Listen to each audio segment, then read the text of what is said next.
And welcome back to another week of Behind the Lens. It's November. Can you believe it's November already? Wow. I'm Debbie Elias, film critic, creator, and host of Behind the Lens, where we go behind the lens and below the line with all those movers and shakers, the film and TV makers, the producers, directors, writers, actors, cinematographers, production designers, editors, film editors, sound mixers, VFX gurus, composers, authors, you name it. We're talking to them. And if anybody's been checking the website, behindthelensonline.net, you'll see there's a whole slew of new interviews up there for you. Two of which definitely are a precursor for awards. That is Will Files, who was sound designer on Jason Reitman's fabulous movie Saturday Night, and also Steve Newburn, who, and people, I encourage you so strongly, it's on Paramount Plus. It might be on some other platforms as well. Sasquatch Sunset. There is no dialogue. It's an observation over the year over 3 Bigfoots. And absolutely astounding.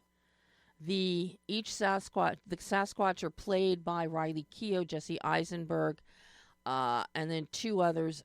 David Zellner is the alpha male of this family group, and then a child. Absolutely stunning. I was mesmerized, and Steve's work. This is the one time where hair and makeup and prosthetic bodysuits, every frame of the film, every frame is the work of Steve and his team, and what he went through to design these suits, make them functional. Because with no dialogue, these actors really have to act, and they have to act in a mammalian sense.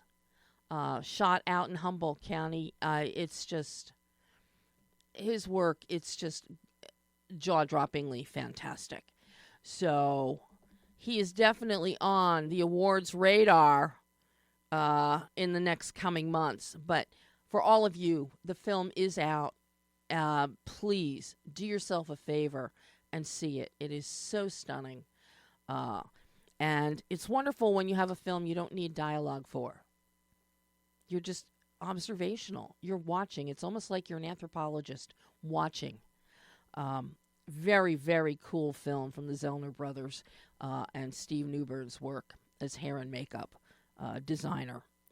And on Saturday Night, Will Files, in addition to his work, sound design on Saturday Night, he also, White Bird and the Bike Riders. So Will has had a spectacular year so far, and it's not over. And with the nuance that he brings to Saturday Night and the Bike Riders in particular, I could easily see both of those being in awards contention with the guilds and with the Academy. So stay tuned, because we're going to have a lot more awards, interviews, and stuff coming up in the coming months. But as for today's show, in a few minutes, we should have writer-director Anthony Repinski joining us to talk about his horror film, Heather. It is brutal horror. And I can't wait to talk to Anthony about it, because as brutal as it is, it's fascinating. And at the midpoint of the show, we were hoping to have him live, but unfortunately, due to logistics, he couldn't be live. So, XAQUE GRUBER, writer-director of SALLYWOOD. I did a pre-record with him on Halloween just for today's show. And XAQ is so much fun. The film SALLYWOOD is so much fun. And it stars, of course, Sally Kirkland as Sally Kirkland. And there is only one Sally. So I can't wait for you to hear that interview. later on in the show. But first, we've got Anthony, Pam. All right, so let's bring him on, and a big welcome to Anthony Repinski. Hi, Anthony. Hey, good morning or afternoon. I don't know what it is. Time change, clocks changed. It's something. It's sometime in the course of 24 hours. Oh, I know. I was wondering, is it weird on your end of the sound? For some reason, you're very low on my end. Uh-oh. Pam, can we do something about that? Because you sound fine on our end going out live. Perfect. But every once in a while it happens. She's making some adjustments now. Is that any better? You know what? I could probably hear through it. Because normally, and I speak very loudly, so I can even speak louder. Okay, no worries. So, what a film, Anthony. Thank you. You know, it's brutal. They're horrific, but you cannot look away from this film. It is just so compelling and so mesmerizing. You cannot look away from it. You just blew me away with what you did, because at the same time, you've got some great cinematic elements. You've got your cinematographer, Matthew Nardone, did an amazing job, because the bulk of this film is in, let's face it, a homemade dominatrix dungeon in a basement. And it ain't big. And there's not a lot of space. So not a lot of room to navigate and move around. But just mind-blowing. Where, Dahlia, now I know that this is actually inspired by a true story that you were told by someone who was bullied in high school. And if anybody wants to see what bullying will do, see this movie. What led you to want to turn that story you were told into a film? Well, I think like anything, I don't really, choose what I write in a sense. I mean, you obviously do, but it's been something that just sticks with your mind for a while. Or in this case, when it was first told to me, I just couldn't let it go. So I started to just, started writing and seeing what I can come out of writing. And again, it's inspired. It's not, that woman's true story. If it was, then there'd be a lot more chaos. It'd probably be in the news and everything else like that. So I created the story based off the true story. The elements within this person's story, I kind of used and thought, well, what if it went this direction? Like what if it didn't happen the way it did, and it took a couple of turns? This is what could have happened very easily. So that's where it came from, and I don't know. It was just so interesting to me, because I didn't know that side of the world at all. This is one of those things where you're writing not what you know, but really what you feel. So I had to talk to a lot of people about research so I can do this correctly, and just I don't know. I just felt I had to write it. Well, you did a heck of a job writing it, but the thing that stands out for me the most with the way you have written this, we really do get a condensed character study of three individuals, of Heather, Travis, and Robbie. And it's so interesting to watch the tables turn and emotional tides change in the course of this film. That really stood out and struck me. And talk about 20/20 hindsight.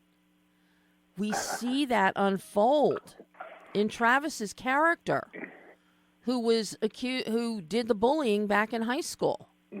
Of course, the fact that people are going to let it linger for another 15 years after high school. Okay. Of course. But we all know somebody who's like that. I'm sure. But to see that journey, that character journey, particularly Travis's and Heather's, is just amazing. Robbie, I think he's clearly just a nut job. Yeah, you get. I mean, he also got pushed a lot. Obviously, you can tell that, and you get shoved around or kind of squeezed for so long. Eventually, it's going to catch up to you. Eventually, you're going to crack. Yeah, but watching the story unfold, you could have just made this a quote unquote slasher film, a really hardcore this side of a snuff film. You could have just done that, but you didn't. And that impresses me so much, Anthony. Oh, thank you. Yeah, that wasn't really my style. I'm not much of a slasher film kind of a guy at all. If the characters aren't compelling, in the way they are, then we just don't care. Like any slasher film, we look for the blood, the gore. We don't care what the characters are happening to. We're just waiting for it. When you actually care about the characters, it means something when something happens to them. You actually feel for them now. Mm-hmm. It's not just an element just to enjoy. Yeah, and you definitely achieve that here. You definitely, by the time we get into the third act, with all the machinations and the emotional wrangling that is happening, you definitely feel something, and you feel empathy. Empathy for Caitlin, for Heather and Travis, most definitely. Maybe somebody will feel something for Robbie. I'm not sure about that, though. He's a good actor. Yes. Colin Bates does an amazing job going off the rails. All of your actors. I mean, you open the film, Sean Young, wonderful, wonderful get, and a perfect way to open a film. And your opening scenes are just gorgeous. Gorgeous. Thank you. And then we meet. And, of course, we meet Travis at that point. Then we meet Heather and Robbie.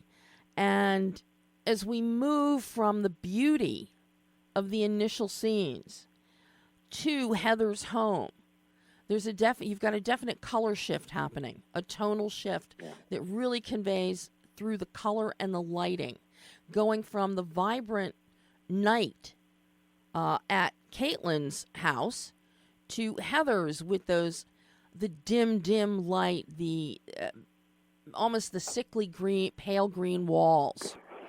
And then we get into the basement. It's a free-for-all. Which is very isolating. Which is where your production designer, David Butler, did an amazing job. Yeah, he did. With that. But once you have this story on the page, you have this great cast, and Puya Moseni as Heather is outstanding. She is. I've seen her in a few other things, and she is just wonderful.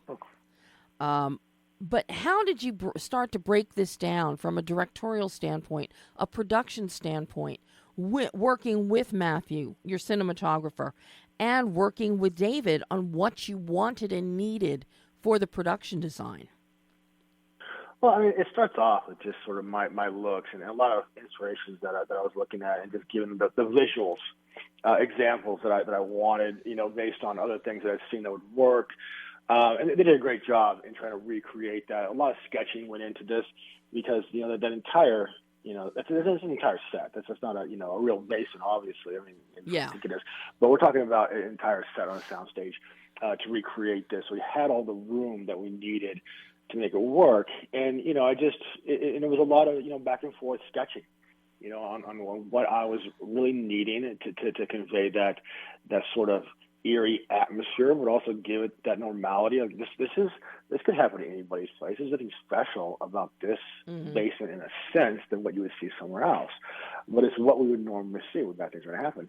So yeah, it was a lot of that. It's just a lot of my own, visual, acuities that I was kind of conveying to the team there. They did a hell of a job, bringing that to life. Absolutely amazing. Now, you've got your set done. You've got your cast. Working with Matthew, were you shot listing? Were you storyboarding? How did you develop the visual grammar with Matthew? Because, we feel the claustrophobia. It looks it's very contained. Everything is pretty much within an arm's reach. There's the main table in the middle that poor Travis spends a lot of his time on. But still, everything is pretty much within an arm's length of everything else in there.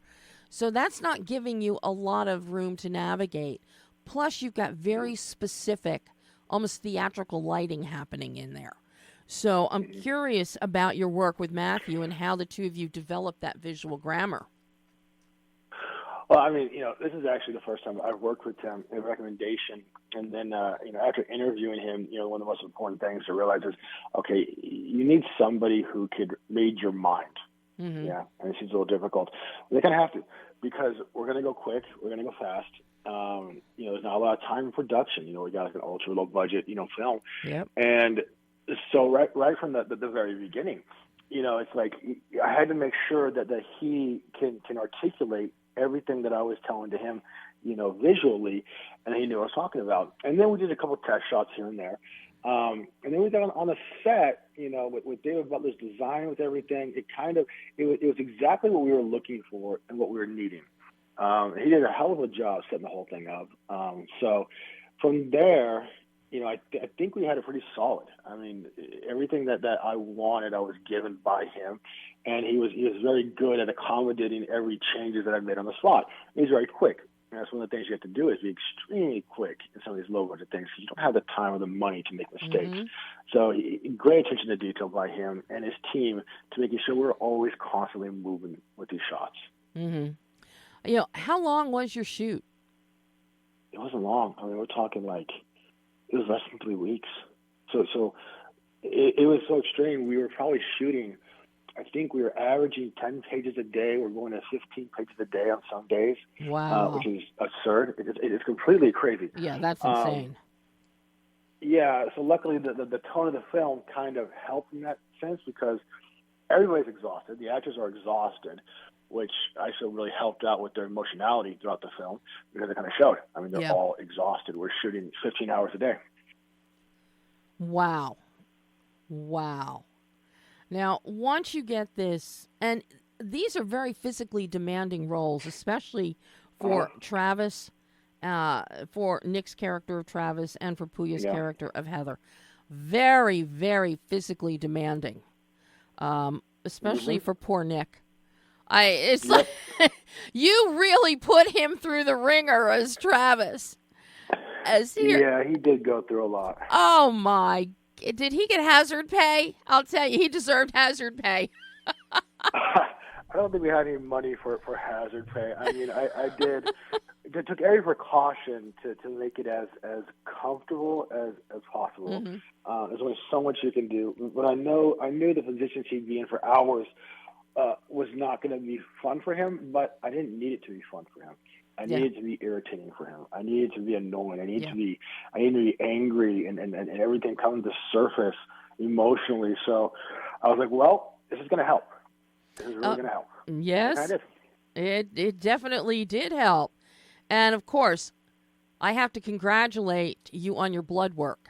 Great blood work in Heather. I love how you judiciously give us blood, a cut here, a knife slice there, but then you go all out at one point.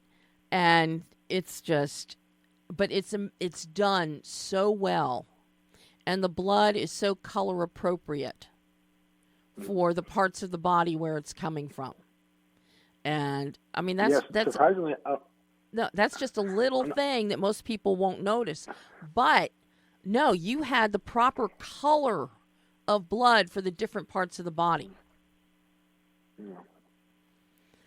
So I mean, with a lot of that, I'm not much of a shock and awe kind of person, even though it may not seem that way sometimes. But I'm not. There has to be a reason for everything, especially with any kind of gore there. Not much of like, let's a surprise, let's do this for a spectacle. It's like no. For me, it's more realism. What is it really going to do? What's someone really going to do here? What's going to happen here? And make it part of the story and not go off the rails and trying to impress and to contain it to just what you need just to get the story across and the emotion. Mm-hmm. Well, you definitely achieved that. Now, when you got into the editing bay with your editor, John Scott Cook, how challenged was the edit on this one? This comes in at a tight, it's tightly cut. It keeps moving. There really is little breathing room in here because everything is happening so fast, so fast, so fast that you're trying to, Travis is trying to wrap his head around it. Heather's trying to wrap her head around what's happening, especially when Robbie appears on the scene. How challenging was this edit? Because you want to keep us on tenterhooks. You don't want to show too much too soon. And you want to keep building to those climactic turn of events when we hit Act 3. So how challenging was that edit for you? Well, it is very challenging because, to be honest, the first cut of the film was about 40 minutes longer than what it is right now. So you start there and you realize, oh, this isn't going to work. This isn't going to work at all. This can't have a start and then kind of slowly progress and do. It's like no. Once you hit the ground, you got to keep running with this from start to finish. So we cut out about 40 minutes of the story in a lot of ways, just so it would feel right. I didn't think it was going to do it any justice by ever boring the audience for any length of time. And, you also want to make sure you capture every moment and the audience gets what they need. And so you do got to fine tune it. And sometimes you have to give up some scenes you really enjoy. They're like, oh, it's like, you know what? In the end, did it really help the story move forward? No. Okay. Get rid of that. We don't need it. It was, the editing took long. It was a long editing process because it did a lot of change to the story. If you see it visually, from the script to the actual screen, we did a lot of different adjustments to it that may not have even been on the script. When you saw it live, it was kind of, okay, we need to change a few things here from the script. It's just not working thematically at this point. So, yeah, the editing it's tight, and it keeps moving. So, there are one or two moments where we get a little bit of a respite to take a breath. But this is the kind of film you don't want to let it breathe too much because then you're going to lose the momentum. So, excellent job with that. Now, I got a big question for you. How do you go from serving in the Navy to making movies? I mean, you've done multiple tours of duty overseas. I've known many military men who have gone into filmmaking, but I'm curious. And I know you you've done stunts. You worked on The Last Ship, one of my all-time favorite series. But I'm curious, how did you go from the Navy into filmmaking? And that's the difference is I've always been a storyteller and writer who just so happened to join the military at a very young age and have a career there. It wasn't vice versa. And because of that, I've written a lot. Even while I was in the military, I used to write a lot. And one of the things I don't do, which is so surprising to people, is I don't write military content. I don't write real life events, operations. I don't write anything that's nonfiction. My passion's always been horror, mystery, thrillers. That's what I write. I don't like to use my military and infuse that into my writing. That's a different life of mine, and I don't want that to propel my writing at all. I want it to come from me as a writer, not from a military background. So, that's really it. It's just my hard stance on just telling myself I will not write these nonfiction stories that some people really like to see. It's just not me. It's like I'm strictly this kind of a writer, and I've always been this kind of a writer. Wow, I love that. Compartmentalizing. Never shall the twain meet. No, so I'm writing a mystery novel right now, which I should have done by the end of the year. Yeah, I should have done by then. And that's my thing. It's mostly I love telling stories. I love creating stories. I don't care what the platform is, whether it's TV, film, or a book, or even a poem or a short story or a novella. Now, I'm curious because knowing as many military personnel as I have known over the decades and the training and the routine, and the regimentation and the attention to detail.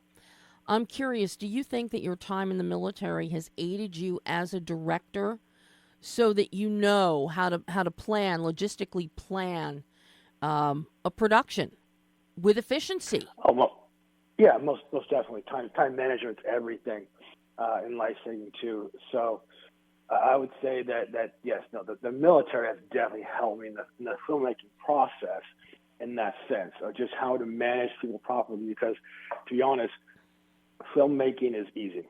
I know people say it's not. No, it is. It is fun. It's not a job to me. It's exciting. And when you compare it to your previous life overseas, it's like, well, how can filmmaking be any harder than this? It's not. So enjoy it. Have fun with this. You stress out a lot less, or not at all.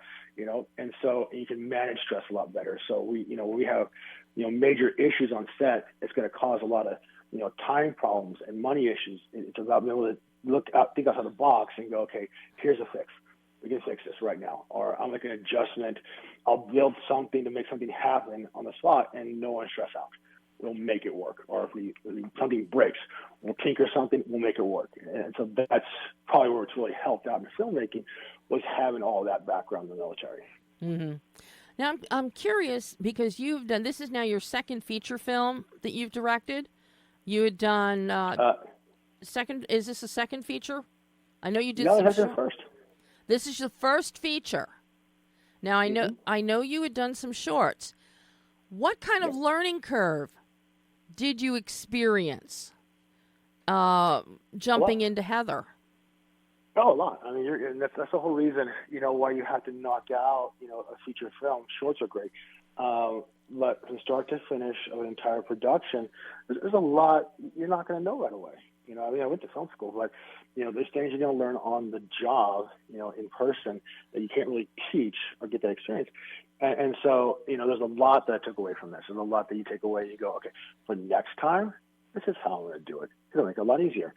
So, yeah, I mean, there's definitely a lot there. And that's why I appreciate, every moment of it, the compressed timeline, the compressed shooting schedule, everything, because you look at that and you go, okay, if you could do this with this amount of money, very little, and knock this out, then anything else is going to seem so much easier in the future. Was there any one thing with the production of Heather that was the most challenging aspect of getting this film made? Well, that's a hard one because, almost every moment was a challenge, to be honest. Yeah, there's a lot I didn't expect, and there's a lot of emotions running wild on some areas. I think, I don't know about challenges because here you go. We didn't have a location the entire time until the day before filming it. Oh, no. I wanted locations. I wanted a major location, which was the house. Oh, I did not secure that till the day before filming. Wow. Yeah. That's nerve-wracking. No, it is. And me and the cinematographer going out, looking at these houses and trying to look at you like, it's not going to work. It's not going to work. It's not going to work. Like, we got to film tomorrow. We have no location. And somehow we made it work. Oh, my God. Because, you get the house the day before you're going to start filming. You still have to set dress and do everything else in the house that you need. Yeah. And that takes time. And if you don't have the location beforehand so you can do measurements and see what's going to fit and not fit, wow. Yeah, we did have location, but we lost it. We lost it last minute. That's a killer. That is a killer. And yet you just, no pun intended, you soldiered through. Well, that's the idea, is that trying to, and everything else, a bad situation. Can you make a bad situation into a better situation than what you would have had? And in this case, we did, because what we ended up with was better than what I had before planned out. Yeah, that's the movie gods looking down on you, telling you this is the right thing to do. This is the right thing to do. Do you have a favorite moment in Heather of which you are most proud? Well, I would say there's two moments. There's actually two moments in the entire film that I'm most proud, and I'm proud of them for two very different reasons. The first one is the final scene. Mm-hmm. Right? That one. I Then when love I that. closed it all, I love that because scene. it's always very hard. You watch some movies and they do a really good job. And one of my sticking points have always been, but the ending. Why did they fail the ending? So I had to make sure the ending was the most powerful for the whole film, and what they gave me was so great. So I enjoyed filming that scene, and the performance that I got in that final scene out of them sold it all. The other part, the other scene, I won't tell you what it is. You need to watch it. But it was the biggest compliment I ever got on set, and it was a compliment of one of my crew members throwing up. Yeah, because you I know the it's fake. scene. I know the scene. Yeah. Mm-hmm. And they know it's fake too. Everybody knows it's fake. It's just not real. And yet, when I put it together live, it felt so real on camera live that still seems so real that the person threw up. I'm like, thank you. That is the best compliment I could have gotten right there. That is, because that's what you do as a filmmaker. You strive to evoke emotion, to convey emotion. And when you can make somebody sick, all right, you have done your job. Oh, my God. Oh, I'll take that. I don't blame you. I don't blame you at all. So now Heather is coming out into the world this week on Friday, November 8th. It'll be on all the all the digital platforms, of which there are too many to even name, but it'll be out there on all of them. So no excuse for people not to find it. Amazon's the big. I mean, everybody knows Amazon. Yeah. So. And then all other kinds of weird, strange ones that I'm just seeing pop up. It amazes me. And I want to know who's getting money to pay for all of this many streaming digital services. But because somebody I'm not on that part. Somebody out there in their home, they're paying for every streaming platform they can find. Right. So, but job just so well done, Anthony. What's next for you? Once this gets out in the world on Friday, what's next for you? Mm-hmm. Besides finishing your book? Well, that's the thing, as I write all the time. So I'm finishing the book, and then my manager's got another project that he wants me to look at, and so I'll take a hard look at that. I've seen some of the script, making some changes, so we'll see what we'll do with that one. But I'm always, for me, it's not about filming anything. I have to be, attracted to the story. It has to fit me. It's not just just do it, just to do it, just to have it, on a credit. I don't care whether I film a movie every 10 years, every 5 years, or every 6 months. I got to connect with the story somehow. So working on that right now. Well, I can't wait to see what you bring us next, because this is an incredible calling card. I got to tell you, an incredible calling card. And I'm looking forward to seeing more from you in the future. And I'm looking forward to your book. Right, yes. It's a very good tree. It'll come out next year. I will be on the lookout for it. Anthony, thank you so much. This has been so wonderful having you on the show today to talk about Heather. And now everybody can see it on Friday for themselves.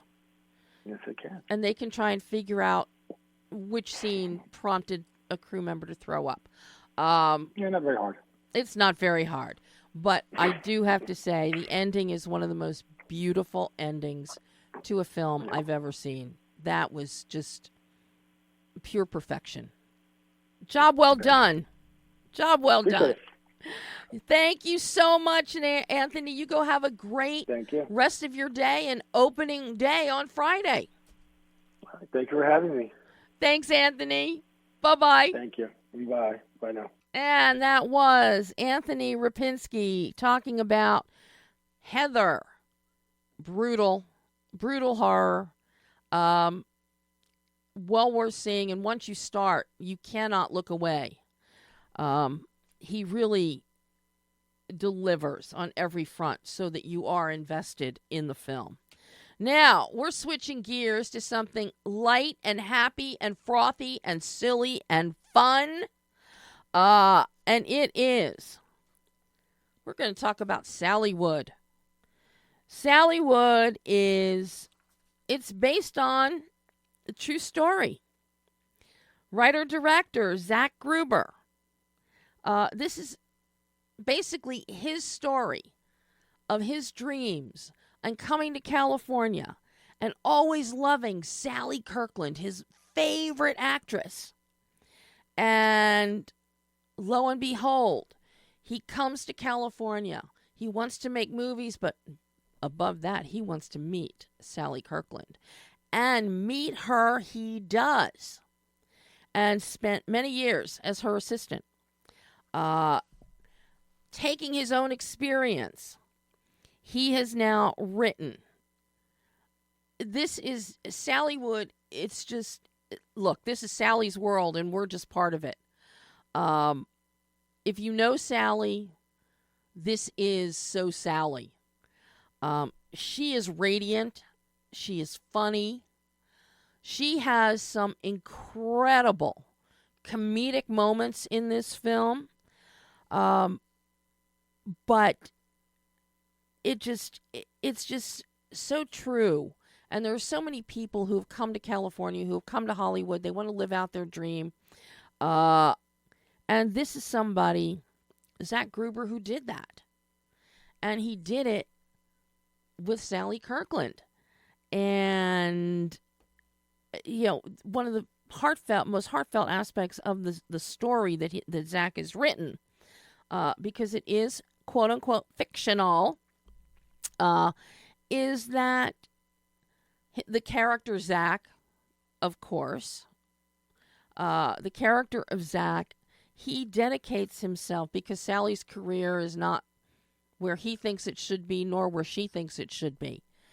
And he is determined to bring her back to the top and get her that Oscar that she has so long wanted. Just amazing. Amazing. So much fun. You feel joy when you watch this film. XAQ has done an incredible job as writer-director of this. The cast is amazing. Shot this during COVID. And as you're going to hear XAQ talk about, while he was in editing, he realized, we're short. I need more footage, but it's COVID, and we can't get more. So, mother of invention, he came up with the idea of having all of these named celebrities doing basically Zoom interviews talking about Sally. Playing opposite Sally, Tyler Steelman playing the character of XAQ is just incredible. Incredible. And the chemistry that Tyler and Sally have just endears the film to you even more. We then get great performances from Jennifer Tilly, who plays XAQ's mom. And as a treat for you, we had been hoping that Sally could have joined us the other day for the interview, but she wasn't able to. But XAQ's mom got on the phone during the interview, so you're going to hear Mrs. Gruber talking about how excited she was to have Jennifer Tilly play her character in SALLYWOOD. Kay Lenz pops up. Keith Carradine, Maria Conchita Alonso, the fabulous Michael Lerner. And of course, what is the film without him? Eric Roberts is in it. I know he's getting close to hitting that 900 film mark. I know he is. So, the cinematographer is Matthias Fain. The entire film is kept so light and bright and colorful, and that also allows XAQ to bring in, and a lot of this is shot in Sally's own apartment, to bring in all of her magnificent paintings that she does. So we get to see a lot of Sally's own artwork in this film. Andrew Wilsack was the editor, does an amazing job with this. And James Covell does the music. The score is as light and as upbeat as the visual tonal bandwidth is. The whole thing is just a joy. It is brilliant fun. That is exactly what it is. It is brilliant fun and so sweet. So, instead of me rambling on, I'll let you take a listen to my exclusive interview with writer-director XAQ Gruber talking about SALLYWOOD. Hi, XAQ. It's Debbie. How are you? Debbie, hi. Yeah, I'm good. Well, something else that is all good, XAQ. Yeah? Oh, my God. I love SALLYWOOD. Oh, my gosh. Thank This you. film, number one, it is so Sally. Wow. It is so Sally in the tone. And so much of this, she's not acting. This is Sally. This is Sally, yeah. But it is brilliant fun. It is so sweet. You've got so much emotion packed in. Your casting is fabulous. I love the veteran. The veteran actors are great. You've got Jennifer. You've got Kay. Eric, who is in everything. Sally's got a way to go to catch up with him on his IMDb of over, 900. She's only at 270 or something. Keith Carradine, who I love, Keith. Maria Conchita Alonso. We don't see her that often. It was lovely seeing Michael Lerner. Got these great veterans, but then you give us Tyler Steelman as XAQ. He is such a joy as this energetic, deer in headlights, idolization, and the chemistry between Tyler and Sally is terrific. You did such a good job, XAQ. Such a good job. Thank you.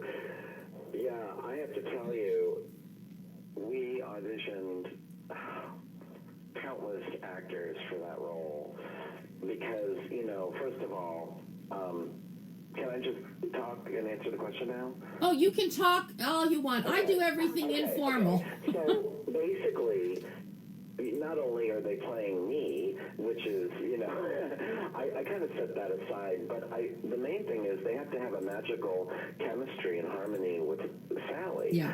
So, there has to be sparks flying, and whoever plays XAQ has to make her laugh and vice versa, and when the magic is in the room. Yeah. And when he came in and auditioned, he actually auditioned on her bed with her. She insisted that he lay on her bed with her for the audition, so we had cameras and lights all around her bed, and she's on one side, and he's right next to her, and it was completely dazzling to watch. And he didn't even know her. She didn't know him either.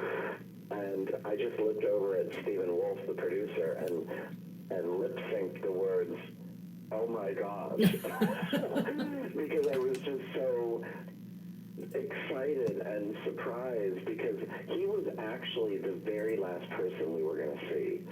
And he was, actor number 100 out of 100. And I thought, please, God, let this one be the one. And he was. And I'm delighted with what he does in this film. And by the way, I saw many actors for the role who I thought were terrific actors, but they just weren't right for the role for whatever reasons. Yeah, with this film, they were too hunky, or they were too, tall, or they were too whatever it was, and he just had all the right elements. Chemistry on this one is so key and so important. You had to have the right blend. And I've got to say, you had a great casting director with Valerie on this one. Thank you. I adore Valerie. I've interviewed Valerie before when she branched into directing with her short film Dirty Bomb that she wrote and directed. Oh my God. And I know she had wanted to do a feature, and so far she hasn't been able to do that. And I wish she could, because she really is good as a writer and director, in addition to being a casting director. She does so many things well. I agree. Yeah. The fact you had Valerie as your casting director is fabulous. That gives you a leg up, as far as I'm concerned. Thank you. you've got Tyler, you've got this great cast. When did you start writing this or get the idea for Sallywood? Well, first of all, I lived it. So Yeah. I moved to LA in 2002, and that's when I became Sally's assistant.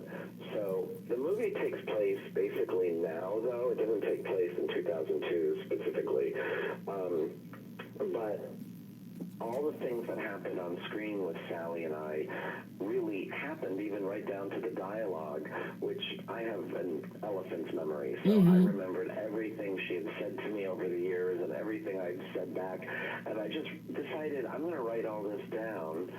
And I went to a birthday party in 2014 of a friend of mine in LA, and her name is Jill. She's actually the executive producer of the film, and she was having a birthday party, and she said, I'd like everyone to tell a funny story about their life, a 5-minute short story, something funny that happened to you. And so I told the story about how Sally Kirkland hired me to be her assistant on the spot, and everyone in the room was laughing hysterically, and they said to me, write that as a script and make that as a movie. It's going to be a hilarious film. And I went home and I just started fade in. I just typed it on my final draft on my laptop. I did the whole screenplay in 3 months, the first draft. Wow. And when I was done, I handed it to Sally, and I said, would you read this and let me know if you'd like to play yourself in this? And she said, give me the weekend. And at the end of the weekend, she said, you've written me as the world's biggest narcissist, and I can't wait to play myself this way. And I said, oh, thank God. And she said, yes, when are we making this? And I said, well, as soon as the stars align, I mean, because you need funding, and you need casting, and you need, crew. There's many, many things. But I thought, well, I have Sally already in. Now it's just a matter of getting the other elements lined up, the other 5 million elements. And I did. And what happened was I was living in LA for about 15 years, and then I had to move to Florida to help my parents because my father had a very rapid Alzheimer's disease. Oh, I'm sorry. And it was completely debilitating, and my mother needed my help. And so she said, please move to Florida and help me with him. They had bought a place in Florida, so I moved there, and I put Sallywood on hold. This was 2015. So while I was in Florida, I found myself with a little more time on my hands than I had in LA. So I decided to take one of my short film scripts and shoot it. I'd written all these short film scripts when I lived in LA, which won many awards, but I never filmed any of them. They just sat on a shelf as writing samples. When you're a writer, you have to have samples. So I called my best friend, who's a cinematographer, Matthias Fain, and I said, he's also Sallywood cinematographer, and I said, come to my little town of Vero Beach, Florida, and I want to film one of these short films. We did it, and as soon as it was done, it was accepted to the Cannes Film Festival in France. I was in shock because this little film, the little short film, 10-minute comedy, got into the world's fanciest film festival, and it was made with, a hodgepodge of people, some of which didn't even know what they were doing, and I thought, how is this possible? How is it possible that I'm premiering at Cannes? Well, when you premiere at Cannes, the whole world sees you as a legit filmmaker. So they said, well, what are you going to film next? You should do a feature. And I went, actually, I have a feature. And Debbie, the stars just aligned, and the funding came in, and all the different people who needed to be part of the film showed up. And we sent the script out to Jennifer Tilly, Eric Roberts, Keith Carradine, Michael Lerner, Maria Conchita Alonso, Kay Lenz, and they all said, we're in. And then Rufus Wainwright, who I met on the red carpet of the Judy premiere. Remember the movie Judy with Renee Zellweger? Absolutely. He was standing next to me, and he said, oh my gosh, Sally Kirkland's standing next to you. I love her from Anna. And I said, I'm her +1. So I introduced Rufus Wainwright to Sally. They become instant friends. And then and then I end up with songs by him in the film. So it was just a wonderful miracle after wonderful miracle. And here we have the film that's now, through 2024, made its way through all these national film festivals and has won 38 awards. And we're about to do a week at the Laemmle's in LA, and we're getting very close to distribution. So I have to tell you, I feel like I've been pregnant for several years now with this film, like an elephant pregnancy. I keep comparing myself to elephants. I don't know what that's about. But I now have a bouncing baby film, and people like my baby, and it's a great feeling. Now once you had this cast, Zach, you had all the actors in place, you had money in place, or at least part of it in place, so you could start shooting. And I have to say, I really love what I see from Matthias as your cinematographer with your visual tonal bandwidth. You keep this entire film light, bright, breezy, natural, and flowing. You and Matthias, you don't do anything fancy with camera work. You let the performances, you let Sally and Tyler really shine. Wow, So thank you for that. That was my goal. Well, you succeeded. It's a simple friendship story, and I don't know what it is about me. Maybe it's my own relationship with my mother or my grandparents, but all of my stories, all of my films are about multi-generational friendships. Mm-hmm. They're all about much older people, usually much older women, and their friendships with much younger men. And my whole mind and sort of soul and body, I'm not a dark individual. I'm a very bright, happy person. So I think that's reflected in the film. I'm not cynical. I'm not interested in, creating harrowing stories. There's enough of that out there, and other people do it great. And all I want to do is make comedies, but comedies with heart that really connect with people emotionally. That's what I said earlier. It's like there is a sweetness to this. It is refreshing, and it's just so light and bright and so wonderful to watch. And this is where Matthias's work and what the two of you worked out to develop that visual tonal bandwidth is just marvelous. So I'm curious what your conversations with him were like to develop and stay pretty classic with your shots. You really pretty much stay in the mid-shot, a two-shot, whether it's Sally and Zach, whether it's Zach and Tom, and then, but for the interstitial interviews, quote-unquote, with Kay's character, Eric's character, of course, then Eric, lets loose in there in the third act, and he's hilarious. Gosh, I know. But it's very clean. It's clean and sharp. I wanted to keep the visual narrative as clean and as simple and as much about the actors as possible, not be, overly fancy or overly artsy or anything like that. I feel like, in a way, Sallywood could make a great stage play. Oh, yeah. Because we have these interesting characters in, just a few locations, a lot of interiors. And it was the first film ever made on what's called the Black Magic camera, which was a brand new model at the time when we filmed it. And it's very exciting that we were the first film to create a movie with this beautiful camera. Love Blackmagic cameras. They are fantastic, wow. And they're affordable.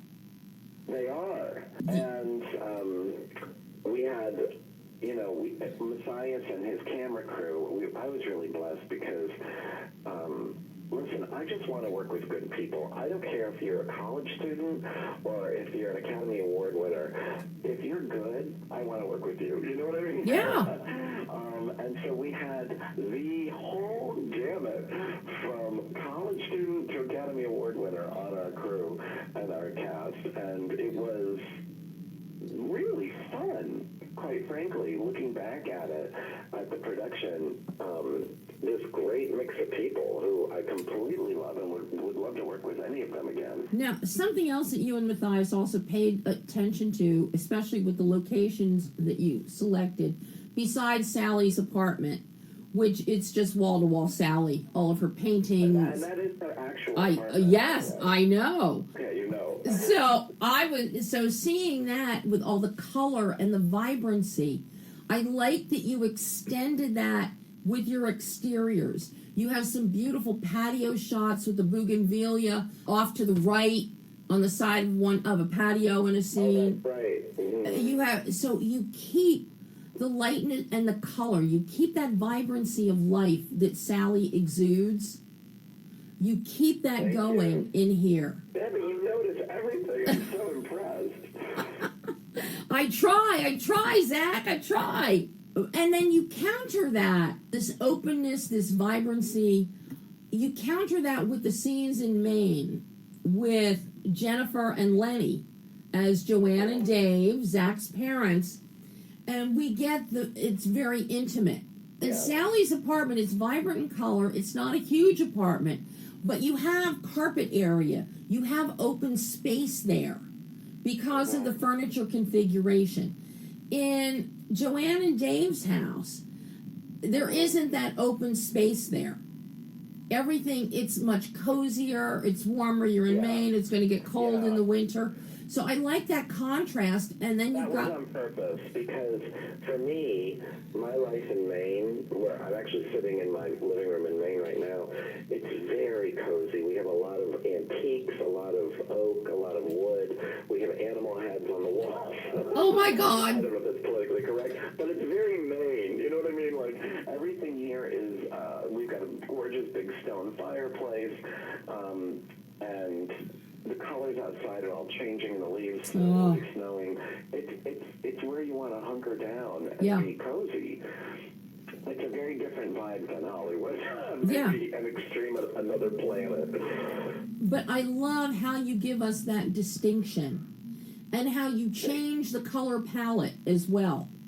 You've got the more ecru or cream colored walls in Maine with the green trim and the woods, and then that really pops with the red for Christmas and the dinner and even the food. I know what you're saying right now, because my primary career is I'm a fine artist. I'm a painter, and so I exhibit in galleries and I teach art. I've been teaching art since 1990. So art teaching was my first career and first love, and making art is my first love.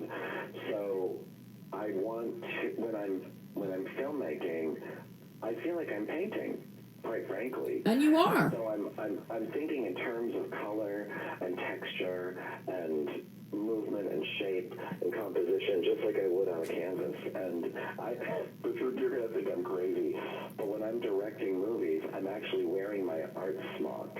I wear my art aprons as I'm directing. If you see any behind-the-scenes shots, I'm always with an apron, because I feel like this is my creative laboratory. Plus, I love the pockets in the front. I was just going to mention pockets. I mean, that is rule number one. You must have pockets. So I know that's the ulterior reason as to why you wear your apron, for the pockets. I know this. It shows you have a great eye for color and texture. You give us texture. And this is also, it speaks volumes as to your relationship with Sally because of her own eye for color and texture as an artist as well. So, she's an artist too. Yeah. We really initially connected over that in her gallery. So, just absolutely wonderful. Now, once you get this shot, what was your editing process like here? Were you editing as you went? Did you wait till you had all the footage and then edit? Walk me through your editing process, because you have so many gems here with Sally and with Tyler, and the comedy that comes out. You don't want to lose those beats, you don't want to lose the sweetness, but you also don't want to overstay. Right.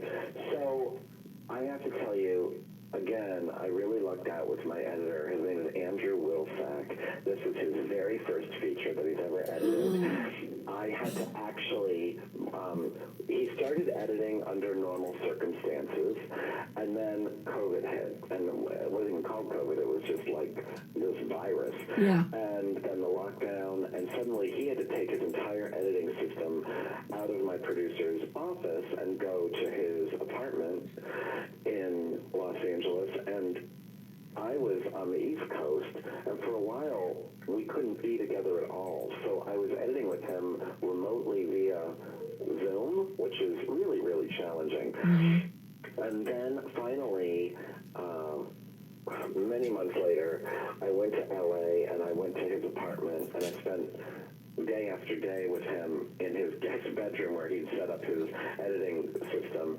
And the whole making of SALLYWOOD and the editing was so unconventional because of the whole COVID, pandemic. Even those shots of Eric Roberts and all the characters looking at the camera, saying their lines at the camera, all those were born out of a necessity for more footage, but we didn't have any way to do pickup shots for these actors because of the COVID lockdown. So we had to send all the equipment to their house in a hazmat box. And they had to unpack it, do their own lighting, makeup, wardrobe, hair, and then just say lines that I wrote, and some of them improv lines, into the camera, which I was connected to on the East Coast via Zoom, and it was completely nuts. But it's not how movies are normally made, but we had then all this footage of them talking to the camera, and we cleverly figured out a way to make it that they're being recorded on a phone. Mm-hmm. So you can kind of see the phone settings on there. Yes. That basically those interview snippets are us in present day, and the film timeline happened just before that. Mm-hmm. So it's very interesting how we pieced this puzzle together. Wow. Because after we wrapped and the world shut down, it was, we were like, how do we get more footage? Oh my gosh, this is going to be really hard. And we managed to do it, but of course, with all the pandemic and post-pandemic, whatever you want to call it, delays, it's just now being born into the public, and so be it. Yeah. Honestly, I feel like this is the right time for it right now. I agree with you. It is. People need a distraction from the geopolitical situation, from elections, from all of that. And this is so bright and entertaining and fun. It is a perfect escape and distraction. And while this is quote-unquote fictional, the truth of Sally comes through. Sally is Sally. No matter what. Sally is Sally. And that comes through. It shines through. So you get a little feeling of reality with fantasy. And it's a really nice feeling that you get when you watch this, because you have achieved that. Thank you. It is a nice, it's very, very rare that an actress plays herself in the lead role of a film. I can almost think of no other examples in cinema history, but there has to be one out there somewhere. But if someone knows, please let me know. So it was really. This film is kind of a hybrid in a way, because it has a little bit of documentary elements going on, and it's also slightly a biopic romantic, but it's also, I mean, it's thoroughly a comedy, but it has layers of drama in it. And you know, we're looking at this real person who's looking back at her life, but normally actors would portray themselves maybe in a better light. And she's so fearless to show herself warts and all, you know, like a stalled career, a loneliness, the victim of ageism all over the place, you know, having nobody who's believing in her and her team, like her agent, and, you know, the people she's going to, that final monologue that she gives where everyone turns away from her. In the bar, yeah. Kind of like heartbreaking stuff going on. And she just wanted to go the distance with it and just really run with it. And wow, I mean, that's a special thing that she is just unafraid like that. Yeah, and there aren't a lot of people that would be willing to do that. And as I'm watching this and watching as you're filming the film within a film, because Zach's roommate Tom is a filmmaker and he's got this great zombie alien film that's happening, that sequence where she is in a spacesuit with the black wig that is just like all over the place. She is, my gosh, that scene is hilarious. Hilarious. And then she's in the hospital bed. She comes back and she is dressed like Cleopatra, an Egyptian princess. She's an empress in a hospital bed. And you've got a bimbo who comes in, Pound Cake, the porn actress, who's a wannabe actress, and she comes in and she can't even get her line right. And every time somebody screws up and Sally recites her line about, I have a gun, I know how to use it. And I was just waiting for her to really have a gun and use it. This is so tailor-made for her. Nobody could have played her but her. That's right. I agree.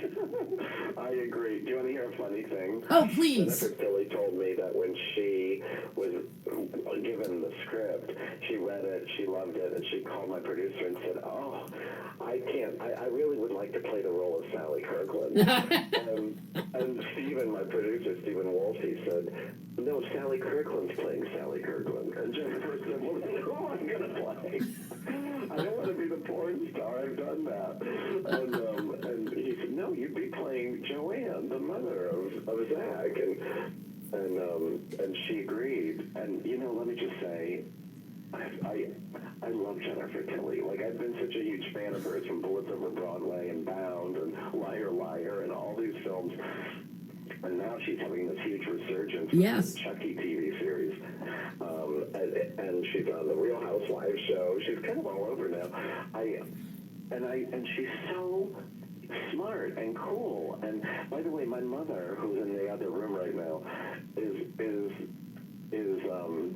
like, the fact that Jennifer Tilly's playing my mother is really, really funny. And I think my mother was feeling very happy about the fact that an actress as wonderful as her was playing Mom. I was just going to ask you, how does your mom feel about that? That she's got Jennifer Tilly playing her.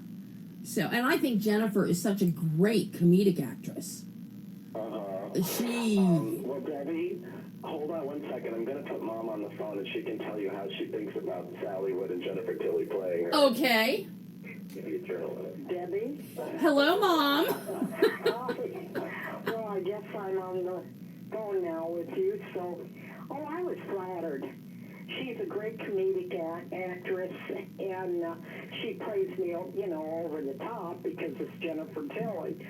I'm not quite the personality that she plays me as, but I was flattered, and she's a wonderful woman, and it, you know, it's just a nice thing in my old age to have someone that was a sex symbol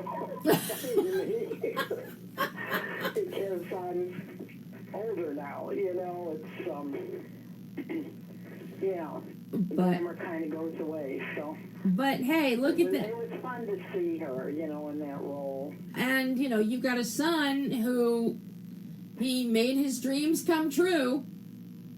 Well, I hope so. He did a phenomenal job, and he had a lot of stars that he had to direct, and it's been quite a journey. Oh, well. Through COVID and everything else that's happened since he started this 6 years ago. Good Lord.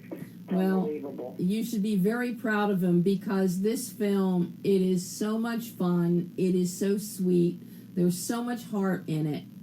And it makes you laugh and it makes you smile. Any filmmaker that can do that is okay by me. Yeah, that's right. And we need more of that, right? Absolutely. Yeah, we do. Absolutely. So listen, I'm going to hand the phone back to Zach, and it's wonderful talking to you. Wonderful speaking with you as well. Thank you, honey. Here you go. Back to Zach. That rhymes. Back to Zach. Mom's first press interview. Look at that. I think that's great. Mom's one of the executive producers of the film too. Oh. Yeah. With Mom as executive producer and you as writer-director, if there was ever an issue popping up, was she an involved producer? Could she put her foot down? She was very hands-off. What's funny is, when I went to L.A. to film it, she said, just finish it and make it good. Like, that's all she said. And I was like, those are very clear and simple and very big directives. Okay, finish it and make it good. Okay, well, you followed Mom's directions quite well, Zach. Oh, thanks. You really did. Now, I would be remiss not to ask you about the music in the film. You've got needle drops happening, but you also have score happening. Yes. Yeah, so I am very inspired by all of the comedy films that Woody Allen did over the years. Mm-hmm. I love watching Hannah and Her Sisters and Manhattan Murder Mystery, and the list is long. Bullets Over Broadway with Jennifer Tilly. Anyway, they all have a jazz score, and he's so consistent with that. So in all of his films, he has these classic, songs, recordings from like the 20s, 30s, 40s, 50s, great jazz music, and he himself is a jazz musician. And honestly, I wanted to just go that route. So Jim Cavell, Covell, Jim Cavell, is our composer. And we interviewed a whole bunch of composers, and I really felt like there's something about jazz which I find really, it does something to my imagination. It's the notes, it's the kind of the playfulness of the notes, and it's, I wanted it kind of warm and breezy and a little bit vintage sounding. Mm-hmm. So I love the score that Jim Cavell put together for this. In addition to Rufus Wainwright's songs, and Toni Basil, she does the opening theme song as he's driving across the country where the opening credits are. It's called Breakaways from 1966, a lost song that Toni Basil recorded back then. And so I have this wonderful array of very warm, interesting, beautiful music. Smokey Miles does the final song called Sallywood, which is in the closing credits. And he's a friend of Sally. He's a very close friend. In fact, the night I met her at her art gallery, he was there playing. And when I asked him, would you do a song, he just recorded that in one take, I think, in his bedroom, sent it to me, and now it's in the film. Thank you so much. Music is... I play music all day long, Debbie. I love music so much. I listen to everything, a huge variety of... I just went to see Joni Mitchell perform at the Hollywood Bowl last week, and Annie Lennox was on stage with her with Elton John, and it blew my mind. So music is a big part. I want it to be a big part of everything I do. Well, it definitely is a big part of this film, as is the fact that you're shooting in Sally's apartment. A lot of people who aren't familiar with her paintings, with her own artwork, they get to see so many of them. Yes, that's right. You showcase I art. wonder if this movie will actually bring attention to her artwork. It should. I think it will. I think it, in fact, it has. I showed it earlier this year in Florida, and people there said, maybe we could do a show at our local art museum of her paintings, and then show the film and have her speak. And I thought, oh my God, I love that idea. That's a wonderful idea. A wonderful idea, Zach. You should follow up on that. I will. I'm going to.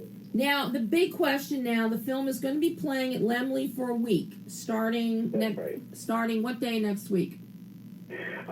So November 7th, which is a Thursday, it will be at the Laemmle's Royal Cinema, which is in West LA. And then from the 8th to the 14th, it's going to run that whole calendar week at the Encino Laemmle's. Now, what do we have? I'm playing every day at 4:30. I've just been told.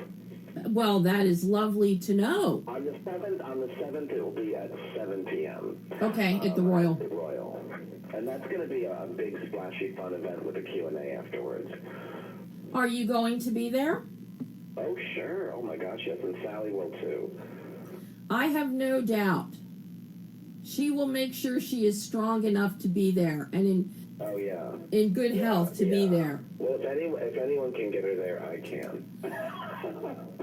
Zach, this has been just so incredible getting to speak with you today about Sallywood. You have done a wonderful, wonderful job with this film. It is so entertaining.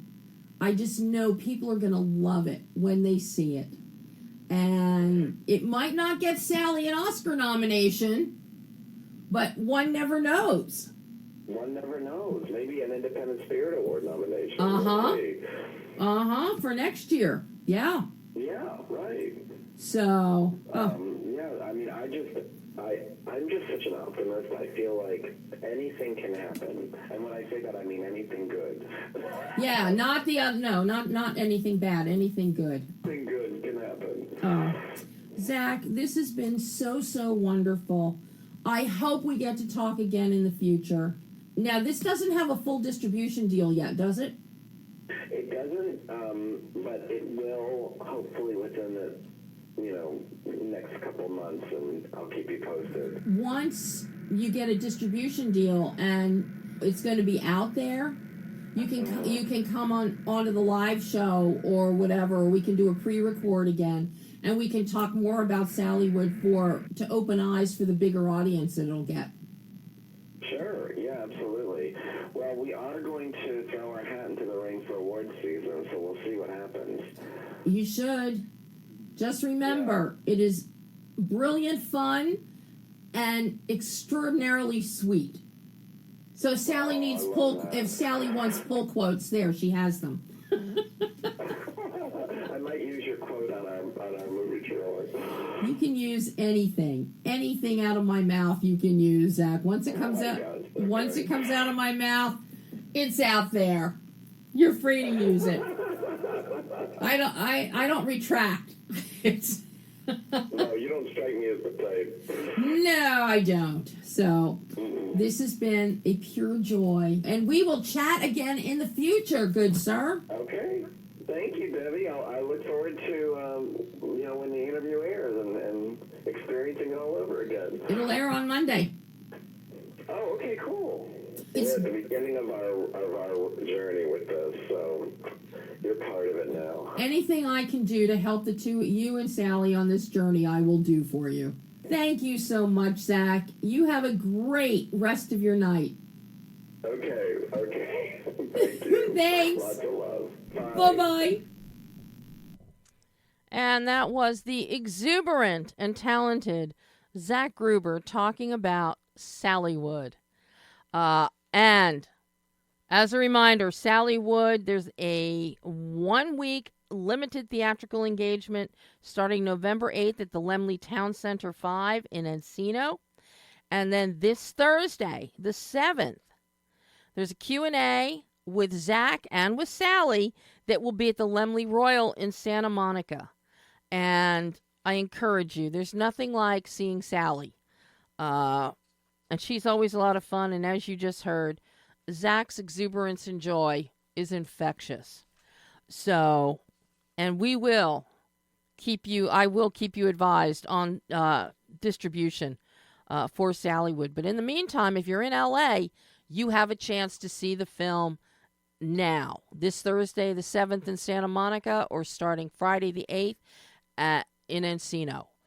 So check it out if you can. You will not be disappointed, and you'll have a good time. So that is all the time we have for today. Of course, we went over. And I have no clue what we're doing next week. I'm waiting to hear. I have no talent booked for next week. You might get pre-records. I'm not sure. Pam's making a face in there, a face. But no, when I hear back from some publicists, I'll find out who we're going to have. We're counting down the days to the end of year 10 for Behind the Lens. We've got 3 more shows in November and only 2 shows in December. And then we're out for 10 years. So you don't want to miss what's coming. So until next week, I'm Debbie Elias. This is Behind the Lens.